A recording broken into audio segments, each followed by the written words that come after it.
ഒരു രാജ്യം ഒരു തെരഞ്ഞെടുപ്പ് എന്ന് കൊട്ടിഘോഷിക്കുന്ന ബി ജെ പി ഒരേ മാസം കാലാവധി തീരുന്ന രണ്ട് സംസ്ഥാനങ്ങളിൽ പോലും ഒരുമിച്ച് തെരഞ്ഞെടുപ്പ് നടത്താൻ കഴിയാതെ പരാജയപ്പെട്ടിരിക്കുകയാണ്. ഹരിയാനയിൽ തെരഞ്ഞെടുപ്പ് പ്രഖ്യാപിക്കുകയും ഹരിയാനയ്ക്കൊപ്പം തന്നെ കാലാവധി തീരുന്ന മഹാരാഷ്ട്രയിൽ നീട്ടിവെക്കുകയും ചെയ്തത് എന്തിനാണെന്ന കാര്യം പുറത്തു വന്നിരിക്കുന്നു. ഇന്ന് വരെയുള്ള കണക്കുകൾ പ്രകാരം മഹാരാഷ്ട്രയിൽ വലിയ പരാജയമാണ് ഭരണകക്ഷിയായ ബി ജെ പി മുന്നണിക്ക് എന്ന് റിപ്പോർട്ടുകൾ വന്നിരിക്കുകയാണ്. ഇന്നത്തെ നിലയിൽ ഒരു തെരഞ്ഞെടുപ്പിനെ നേരിട്ടാൽ ബി ജെ പിക്കും സഖ്യകക്ഷികൾക്കും പല മണ്ഡലങ്ങളിലും കെട്ടിവച്ച കാശ് പോലും കിട്ടില്ല എന്ന് റിപ്പോർട്ടിൽ പറയുന്നു.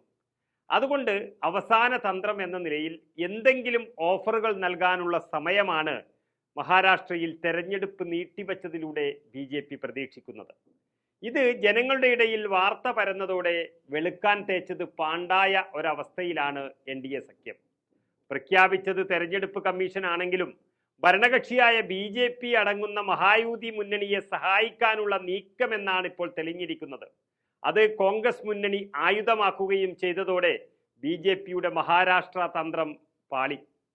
ദീപാവലിക്ക് മുൻപ് തന്നെ തെരഞ്ഞെടുപ്പ് നടക്കുമെന്ന പ്രതീക്ഷയിൽ ഇരു മുന്നണികളും പ്രചരണം തുടങ്ങിക്കഴിഞ്ഞിട്ടും ബി ജെ പിയുടെ കേന്ദ്ര നേതൃത്വത്തിന് കിട്ടിയ റിപ്പോർട്ടുകൾ പ്രകാരം മഹാരാഷ്ട്രയിൽ ബി ജെ പി മുന്നണി വട്ടപൂജ്യമാണ് എന്നുള്ളതാണ്. ചരിത്രം തന്നെ നൽകുന്ന സത്യം നമുക്ക് മുന്നിലുണ്ട്. അതായത് 2019 മഹാരാഷ്ട്രയിലും ഹരിയാനയിലും നിയമസഭാ തെരഞ്ഞെടുപ്പുകൾ ഒരുമിച്ചാണ് നടന്നത്. ഇത്തവണയും അങ്ങനെ തന്നെ ആകുമെന്നായിരുന്നു എല്ലാവരുടെയും പ്രതീക്ഷ. തീയതിക്ക് വേണ്ടി മാത്രം കാത്തിരിക്കുകയായിരുന്നു മഹാരാഷ്ട്രയിലെ ജനങ്ങൾ മുഴുവനും. പക്ഷേ പ്രഖ്യാപനം മാത്രം ഉണ്ടായില്ല. ഇതിന് പിന്നിൽ ബി ജെ പിയുടെ ശക്തിയില്ലായ്മ തന്നെയാണ്. ചില സൗജന്യങ്ങൾ ജനങ്ങൾക്ക് നൽകി സ്വാധീനിക്കാൻ ഷിൻഡേയ്ക്കും കൂട്ടർക്കും അവസരം നൽകാനാണ് ഇതുവഴി തെരഞ്ഞെടുപ്പ് കമ്മീഷൻ ശ്രമിക്കുന്നത് എന്ന് കോൺഗ്രസ് വ്യക്തമായി പറഞ്ഞിട്ടുണ്ട്.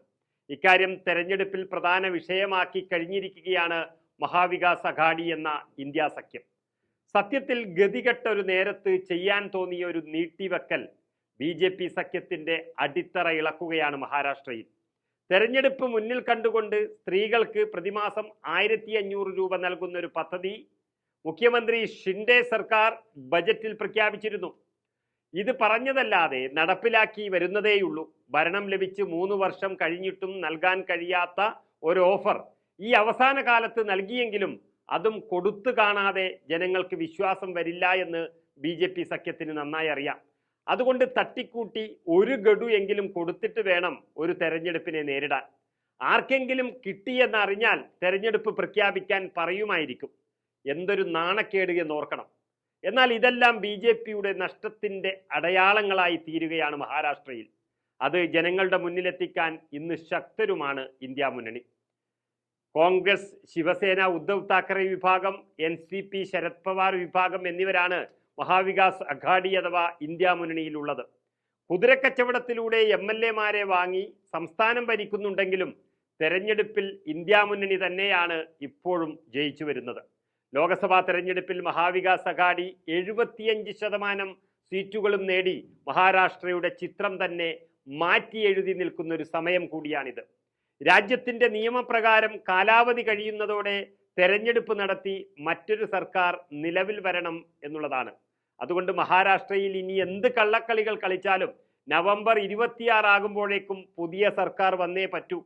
അതിനിടയിൽ കളിക്കാൻ കഴിയുന്ന കളികളെല്ലാം ബി ജെ പി കളിക്കും. പക്ഷേ തോൽവി ഉറപ്പിച്ചതുകൊണ്ടാണ് തെരഞ്ഞെടുപ്പ് നീട്ടിവെക്കാൻ ബി ജെ പി ആവശ്യപ്പെട്ടത് എന്ന റിപ്പോർട്ടും ഇന്ത്യ മുന്നണിയുടെ പ്രചരണവും മാത്രം മതി ബി ജെ പിയുടെ എല്ലാ നീക്കങ്ങളും തകരാൻ.